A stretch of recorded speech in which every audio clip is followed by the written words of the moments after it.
तो रूस यूक्रेन जंग का 638वां दिन है और पुतिन के परमाणु प्लान को लेकर है एक्सक्लूसिव खबर। नमस्कार, आपके साथ मैं हूं सुरभि शर्मा, मेरे साथ है मेरे सहयोगी करुणा शंकर। क्योंकि अब कई बार ऐसा लग रहा है कि रूस यूक्रेन को मात तो दे देगा, कई ऐसे मौके भी आ चुके हैं जब लगा कि यूक्रेन रूस को धूल चटा देगा, मगर अब बात पारंपरिक युद्ध से आगे बढ़ती दिख रही है। बड़ी खबरें हैं। बेलारूस में पुतिन और लुकाशेंको के साथ सीएसटीओ यानी सामूहिक सुरक्षा संधि संगठन की बैठक।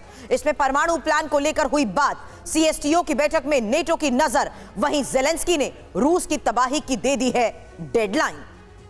और देखिए, इन सब के बीच तुर्की और स्वीडन की भी सीन में एंट्री हो गई है।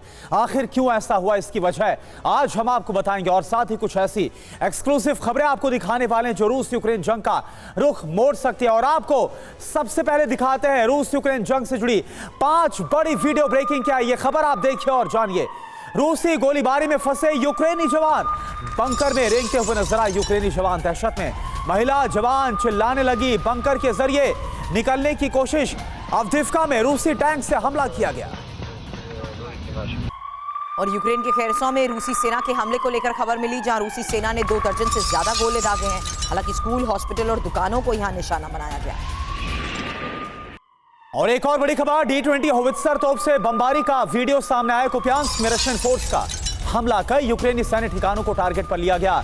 D-20 होवित्जर से यूक्रेन में खलबली मच गई। हमले के बाद तुरंत लोकेशन बदलने में सक्षम हुई। और बोरेश्चोवोय में रूसी सेना के भीषण हमले को लेकर बड़ी खबर, जहां यूक्रेनी जवानों पर ड्रोन से हमला किया गया। हमले में कई जवानों के मारे जाने का दावा।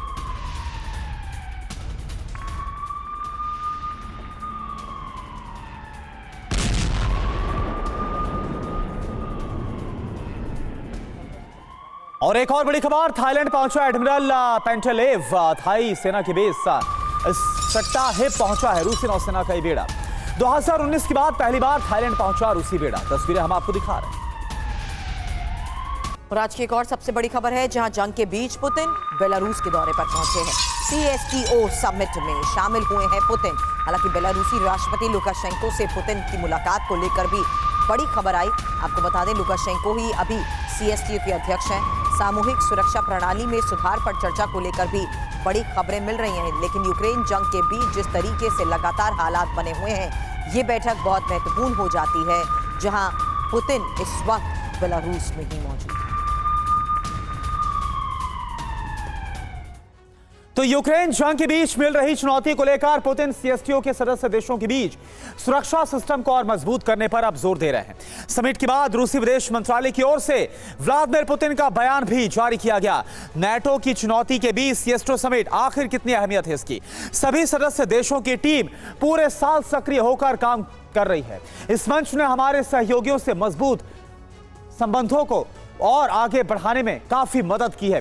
संगठन ने यूरेशियन क्षेत्र में शांति स्थिरता को बढ़ावा दिया, यह बयान भी सामने आया। सीएसटीओ ने शंघाई सहयोग संगठन CIS के साथ जो संपर्क है उसको मजबूत किया। युद्ध की तैयारी बनाए रखने, कंट्रोल सिस्टम बढ़ाने के उपाय किए गए और साथ ही सदस्य देशों के सैनिकों को बेहतर ट्रेनिंग देने पर भी जोर दिया गया। जैविक हथियारों से होने वाले खतरे से निपटने की तैयारी भी इसमें की गई। और यूक्रेन जंग में घातक हथियारों को लेकर बड़ी खबर आई, जहां बेलारूस सेना में ही पोलोनेज MLRS भी शामिल बताया जा रहा है। आपको बता दें, चीन की मदद से पोलोनेज MLRS बनी है और 300 किलोमीटर तक हमले करने में ये सक्षम है। हालांकि अमेरिकी हाइमार्स को इसके जरिए टक्कर मिलेगी। जंग में रूस को बेलारूस के समर्थन के तहत भी ये खबर बड़ी है।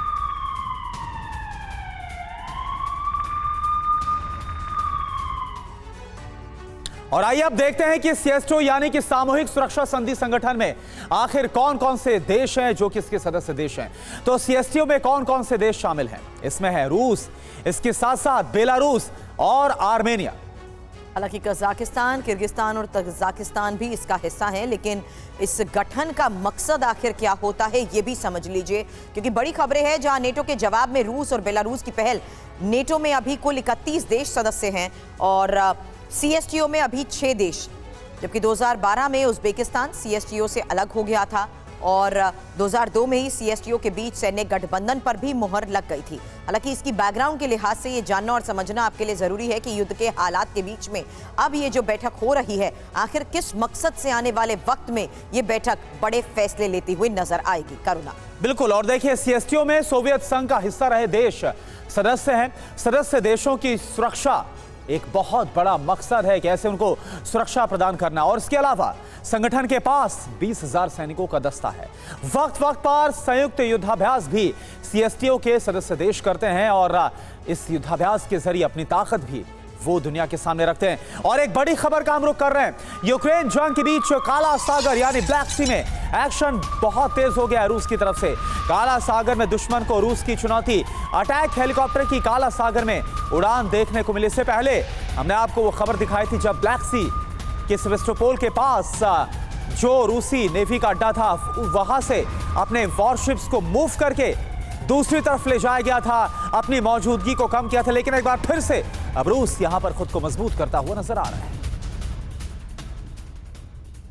अब स्वीडन के नेटो एंट्री में तुर्की क्या रोड़ा बनेगा, ये बड़ा सवाल है, क्योंकि नेटो के विदेश मंत्रियों की 28 और 29 नवंबर को जो बैठक होने वाली है, इस पर सबकी नजर है।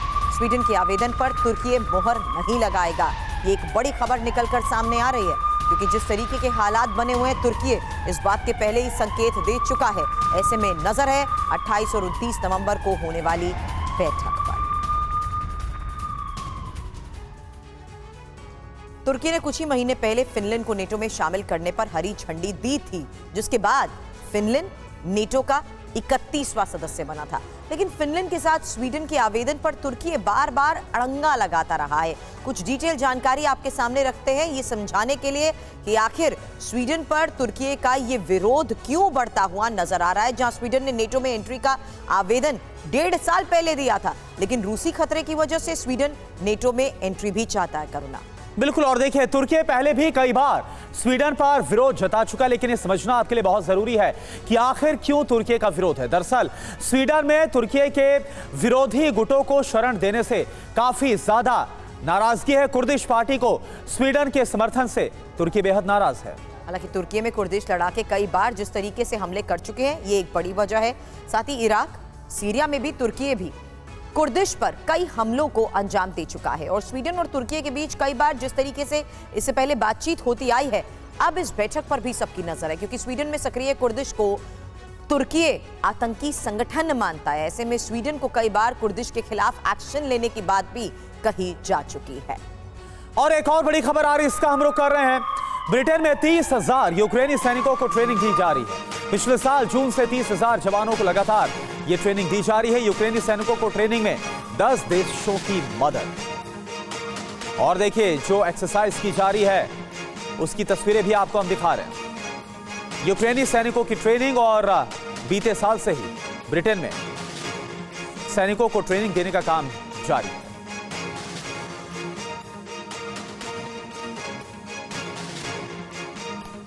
तो ये तस्वीरें इस वक्त बहुत अहम है, क्योंकि लगातार रशिया और यूक्रेन की जो वॉर है 20 महीने से ज्यादा का वक्त हो गया और ज़ेलेंस्की भी खुद को मजबूत करने की कोशिश कर रहे हैं। और पिछले साल जून से 30,000 जवानों को ट्रेनिंग दी जा रही है ब्रिटेन में। और ये तस्वीरें जो एक्सक्लूसिव इस वक्त हम आपको दिखा रहे हैं, ये सामने आई है टैंकों के जरिए और अलग अलग वॉर फ्रंट्स पर कैसे मुकाबला करना दुश्मन का, ये सब कुछ इस ट्रेनिंग का हिस्सा है। 30,000 की संख्या में यूक्रेनी सैनिक है जो कि इस युद्धाभ्यास में शामिल है। 1 साल से ज्यादा का वक्त हो गया है यूक्रेनी सैनिक जो कि ट्रेनिंग ले रहे हैं, और इसमें 10 देश और भी हैं जो कि मदद कर रहे हैं ब्रिटेन के अलावा। हालांकि आपको हम ये बताते हैं कि 30,000 ट्रेन यूक्रेनी सैनिक कैसे रूस के लिए परेशानी खड़ी कर सकते हैं, इस लिहाज से समझिए, क्योंकि जिस तरीके से ब्रिटेन की तरफ से इनको ट्रेनिंग मिल रही है। खबर ये आई है कि 30,000 यूक्रेनी सैनिकों को ब्रिटेन ट्रेनिंग दे रहा है। इससे होगा क्या, ट्रेंड सैनिकों को स्पेशल ऑपरेशंस में आगे डिप्लॉय किया जा सकता है। अब इसका असर क्या होने वाला है? रूस को अग्रिम मोर्चों पर चुनौती मिलेगी। 30,000 अपने आप में एक बहुत बड़ी संख्या है जिन्हें फ्रंटलाइन पर डिप्लॉय किया जाएगा। बड़ी बात है, आप जानिए, ब्रिटेन ने नेटो के पैटर्न पर बाकायदा ट्रेनिंग दी है। तो 30,000 सैनिक जो कि ट्रेन किए जा रहे हैं, और ना सिर्फ ब्रिटेन बल्कि जैसा हमने आपको बताया कि 10 देशों के एक्सपर्ट्स भी इसमें शामिल हैं जो कि इस ट्रेनिंग का हिस्सा है। हालांकि यूक्रेन पर रूसी सेना के हमले जिस तरीके से जारी है, कुछ और बड़ी खबरें हमारे पास है, आपको बता दें। अब चोनोबायेवका में रूसी सेना ने रॉकेट दाग दी हैं और रॉकेट हमले में 3 लोगों की मौत की भी खबर आई है। और वहीं एक और बड़ी खबर, दिमित्री मेदवेदेव ने मॉस्को में ड्रोन सेंटर का दौरा किया। ड्रोन सेंटर में अफसरों के साथ बैठक की है और बैठक में सेना की जरूरतों के लिए ड्रोन का उत्पादन बढ़ाने पर जोर दिया गया है। तो ये तस्वीरें हम आपको दिखा रहे हैं दिमित्री मेदवेदेव जो कि ड्रोन सेंटर का दौरा करने, निरीक्षण करने के लिए पहुंचे और यहां पर एक से बढ़कर एक आधुनिक ड्रोन जो रखे गए थे उसका निरीक्षण किया गया और बाकायदा यह भी कहा गया कि ड्रोन का उत्पादन बढ़ाना बहुत जरूरी, क्योंकि अब जो मौजूदा दौर है इसमें ड्रोन एक बहुत बड़ी शक्ति के तौर पर युद्ध में उभर कर सामने आ रहे हैं। तो बड़ी खबर आपको एक बार फिर से बता दें, जहां ब्रिटेन ने यूक्रेनी जवानों को ट्रेनिंग तो दे दी है और जंग के दौरान 30,000 जवानों की ट्रेनिंग को लेकर यह खबर बड़ी है। ब्रिटेन के साथ 10 और देशों ने जिस तरीके से ट्रेनिंग दी है उसकी बाकायदा तस्वीरें जारी की गई और अब आपको हम ब्रिटिश रक्षा मंत्रालय की तरफ से दी गई जानकारी के आधार पर यह बता रहे हैं कि कैसे रूस से जारी जंग के बीच ये खास तौर पर ट्रेनिंग दी गई है। लेकिन इस ट्रेनिंग के साथ साथ तस्वीरें जो जारी की गई हैं ये रूस के लिए एक बहुत बड़ी चेतावनी और रूस के लिए एक बड़ी महत्वपूर्ण खबर है। और एक और बड़ी खबर, रूस के खिलाफ जंग पर ज़ेलेंस्की का बड़ा बयान सामने आया। मौसम की वजह से जंग और ज्यादा मुश्किल हो गई है। दक्षिणी मोर्चे पर दुश्मन पर बड़ा प्रहार किया गया है ज़ेलेंस्की की तरफ से। यह बड़ा दावा बाखमुट, डोनेत्स्क में, अवदिव्का में रूसी हमले इस बीच तेज भी हुए हैं। पूर्वी मोर्चे पर यूक्रेनी सेना रक्षात्मक पोजीशन में है या फिर यानी कि डिफेंडिंग पोजीशन पर पहुंचा दी गई है, यह ज़ेलेंस्की की तरफ से दावा किया गया।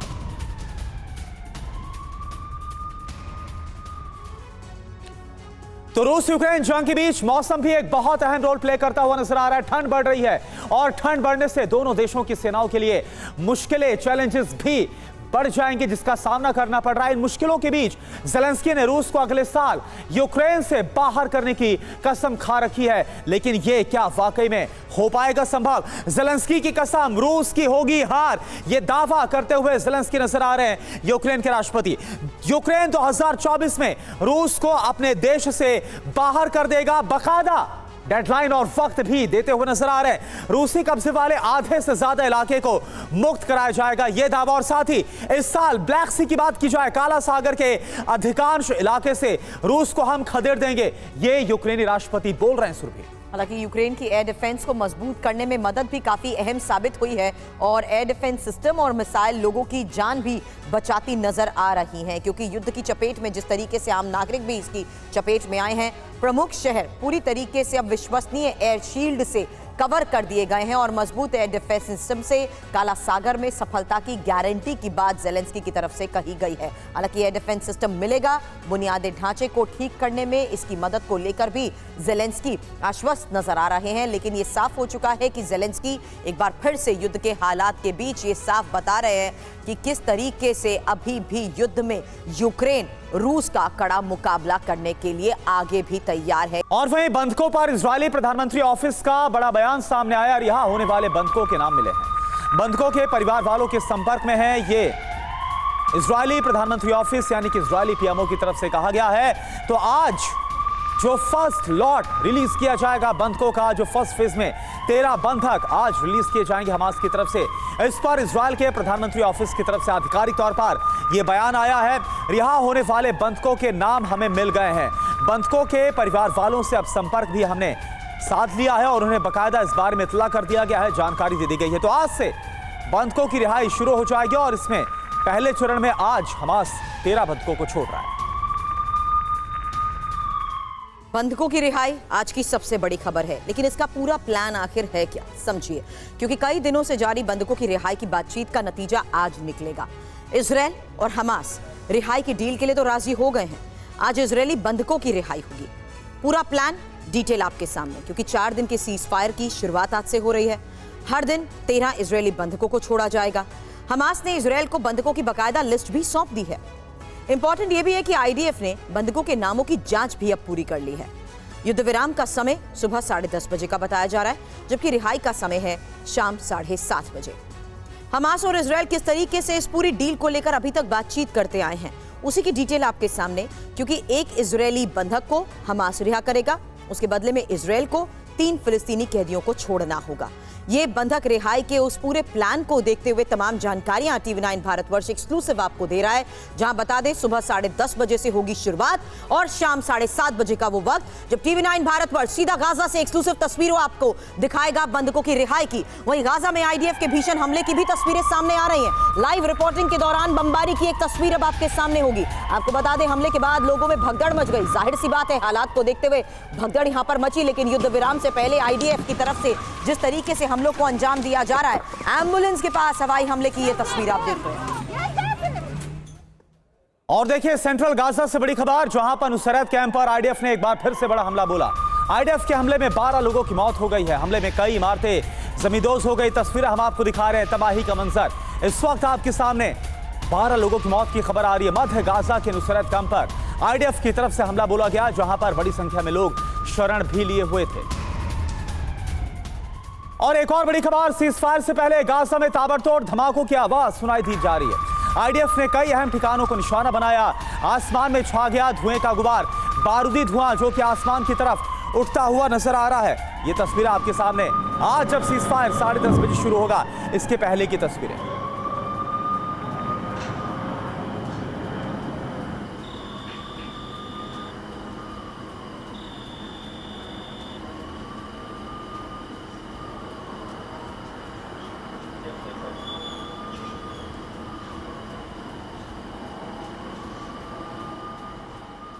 और एक बहुत बड़ी खबर आपको बताएं, कुछ देर पहले ही गाजा में एक बार फिर से बड़ा हमला हुआ है।